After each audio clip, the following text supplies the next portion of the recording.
중국 경제가 가파르게 성장하면서 해외를 방문하는 중국인은 1억 명을 넘어섰다고 합니다. 세계의 손님인 중국인, 우리나라도 예외는 아닌데요. 우리나라는 특히 쇼핑에서 유행, 품질, 가격 등 경쟁력을 내세우며 중국 관광객들의 마음을 사로잡고 있습니다. 이번에 소개할 전공은 빠르게 성장하고 있는 중국에 대해 전문적으로 배우는 중어 중문 분야입니다. 중국은 개혁 개방 이후 급속한 경제 성장과 사회적 변화로 세계의 주목을 받고 있는 만큼 관련 학과의 전망 또한 밝은데요.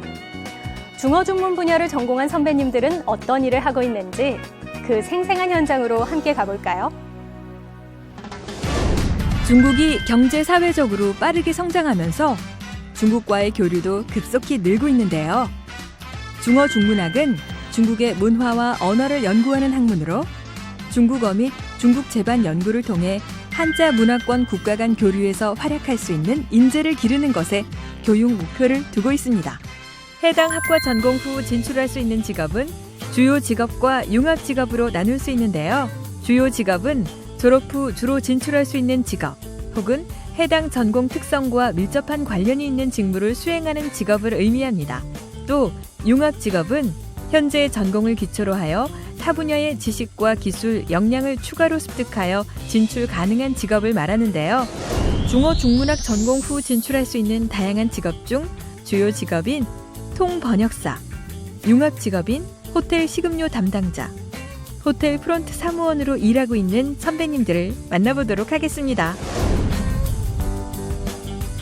그럼 먼저 중어 중문학과 관련 지식을 기반으로 관광 마이스 분야의 지식 기술 자격을 융합하여 진출할 수 있는 호텔 식음료 담당자로 일하고 있는 선배님을 만나보겠습니다. 여러분은 호텔을 결정할 때 어떤 점을 가장 중시하나요? 많은 요소가 있겠지만 여행지에서 좋은 음식을 먹고 나면 여행에 대한 인상과 기분까지 달라지듯 먹고 마시는 일 또한 여행에서 빼놓을 수 없는 중요한 부분입니다. 그래서 호텔을 평가할 때 식음료는 중요한 영향을 미치기도 하는데요. 이번에 만나볼 직업인은 이처럼 호텔의 인상을 좌우하는 파트, 식음료 서비스를 제공하는 임현지 선배님입니다. 식음료 외에 행사 및 다양한 이벤트도 담당하고 있다는데요. 실제로 경험해본 호텔 업무는 어떤지 그 이야기를 들어보겠습니다.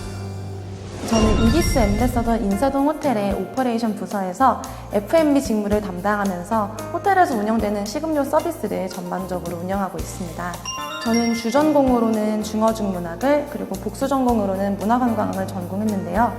이 전공들이 매우 실질적으로 도움이 많이 되었습니다. 중국어를 전공하면서 언어뿐만이 아니라 중국 사회와 중국인들의 문화 및 가치관을 이해하게 되었습니다. 이런 점은 실무에서 중화권 고객들을 응대할 때 많은 도움이 되었는데요. 특히 중국인 고객들이 많이 방문하는 저희 호텔의 경우 중국어를 사용할 기회가 많아서 굉장히 뿌듯하게 생각하고 있습니다. 아시겠지만 중국어는 관광업계에서 가장 중요하게 떠오르는 외국어이기 때문에 배워두시면 큰 도움이 되리라 믿습니다. 또한 문화관광학을 복수 전공하면서 했던 호텔 실습을 통해서 이론뿐만이 아닌 실제적인 경험을 얻을 수 있었습니다. 특히 제가 실습했던 호텔인 노보텔 앰베서더 강남의 경우 제가 현재 근무하는 호텔의 시스터 호텔이었기 때문에 전체적인 채용 절차에 있어서 회사에 대해 보다 더 깊은 이해를 할 수 있었습니다. 이는 지금 회사에 채용될 수 있었던 여러 요인 중에 하나라고 생각이 됩니다. 2015년 메르스 사태로 인해서 관광산업이 전체적으로 불황을 겪기도 했지만요. 이후 이에 대해서 반등을 하면서 꾸준히 회복하고 있습니다. 국제적인 행사 참석뿐만이 아니라 한류로 인해서 우리나라를 찾는 외국인 관광객들도 꾸준히 유입되고 있고요. 이와 더불어 내수시장에서도 일상 속에서 특별한 여유와 경험을 추구하는 내국인들이 증가하고 있습니다. 이런 상황으로 보아서 앞으로 호텔업계의 전망은 밝은 편이라고 생각합니다. 특히 합리적인 가격에 고객들의 니즈에 맞는 서비스를 제공하는 비즈니스 호텔의 인기는 한동안 꾸준할 것이라고 생각합니다. 따라서 안정적인 수요를 바탕으로 호텔리어 채용도 많을 것이라고 예측합니다. 억지로 버티기보다는 가끔 힘들면 힘든 대로 표출하고 감정에 충실하세요. 그러다 보면 다시 일어날 힘이 생기는 것 같아요. 진부하겠지만 반드시 여러분의 자리를 찾아갈 수 있다는 믿음을 가지시길 바랍니다. 이번에는 통번역 분야의 주요 직업으로 진출할 수 있는 중국어 통번역사로 일하고 있는 선배님을 만나보겠습니다. 최근 중국과의 교류가 늘면서 비즈니스, 관광 등 다양한 분야에서 나라 간 소통을 담당하는 역할도 중요해졌는데요. 이번에 만나볼 직업인은 중국어와 관련된 다양한 통번역 업무를 하고 있는 이선경 선배님입니다. 네, 저는 지금 중국어 강의 통역, 중국어 사회, 전화 통역, 회의 통역, 드라마 촬영 통역, 그리고 동시 통역 등 다양한 분야에서 중국어 통번역 업무를 하고 있습니다. 저는 중어 중문학을 전공했는데요. 대학교 다닐 때 중국어 통역사가 되기로 마음을 먹었어요. 통역을 하기 위해서는 여러 분야의 전문 지식이 필요하기 때문에 저는 사회, 경제, 역사, 정치, 미술 등 여러 분야의 수업을 꾸준히 첨강했어요. 또 뉴스를 비롯해서 다양한 독서를 통해서 지속적으로 전문성을 길렀습니다. 또한 통번역 업무에 있어서는 언어는 당연히 중요하지만 그 외 자신만의 전문 분야가 있어야 유리한데요. 언어 전공자들이 채우지 못한 부분은 사회 경험을 통해서 체득할 수 있겠죠. 중국에 대한 한국의 무역 의존도는 무려 25%에 이릅니다. 한국의 위기와 기회가 모두 중국에 달려있다는 말도 있을 정도인데요.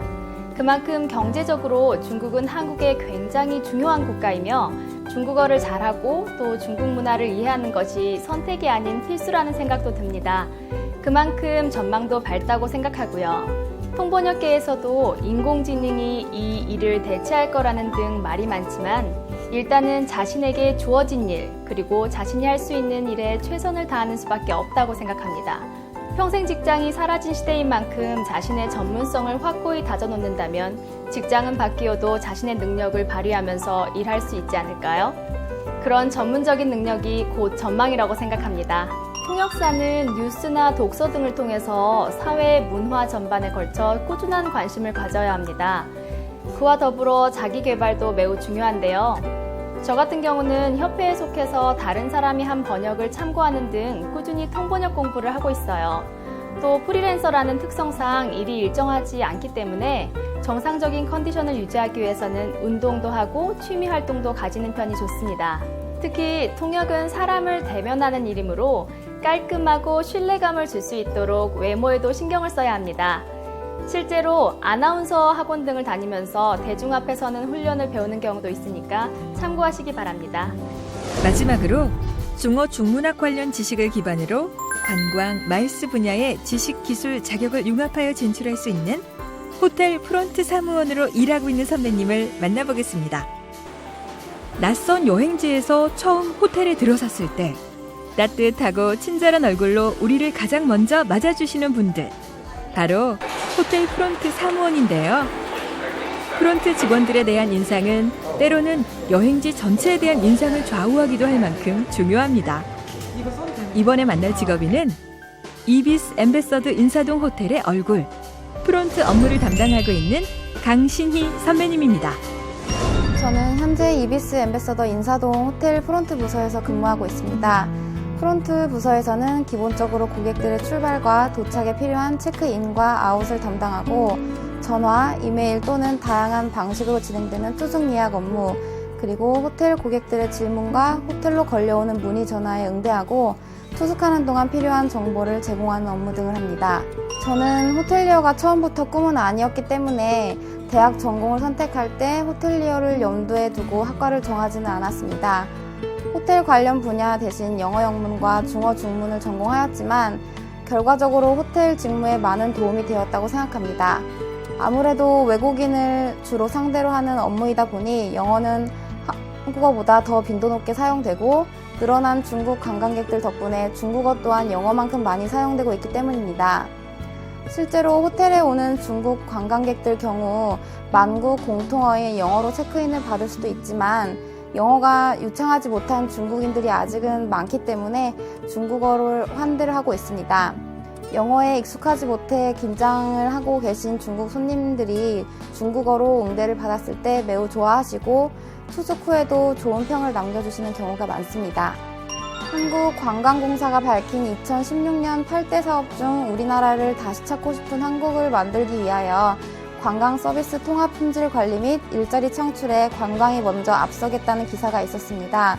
그런 영향으로 관광객들이 올 연초 급격히 증가해 전년 대비 15% 이상 증가했고요.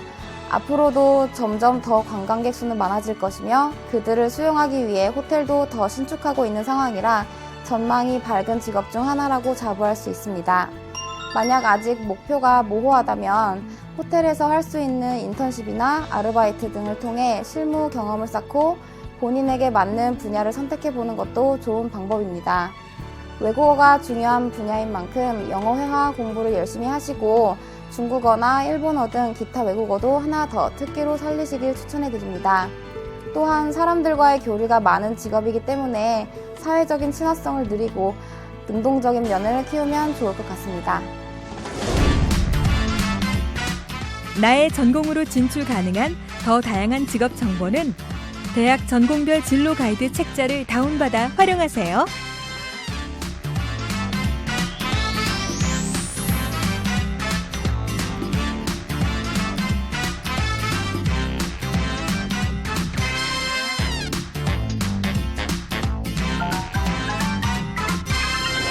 새로운 기회의 땅 중국. 활발한 교류의 중심에서 제 역할을 다하는 선배님들의 모습이 더없이 든든하게 느껴집니다. 발전 일로에 있는 중어중문 분야에서 어떤 역량을 키울 수 있으며 또 얼마나 다양한 직업 세계로 진출할 수 있는지 궁금하시죠? 더 많은 정보는 워크넷 사이트에서 참고하실 수 있습니다. 꼼꼼히 살펴보시고 나에게 맞는 직업 찾아보시기 바랍니다. 사회의 다양한 분야에서 중국 관련 인재들에 대한 수요가 급증함에 따라 중어중문학과 전공자의 진로도 더욱 확장될 것으로 보입니다. 중어중문 분야의 공부에 관심이 있는 청년이라면 넓은 대륙, 새로운 기회를 찾아 다양한 직업의 세계에 도전해 보시죠.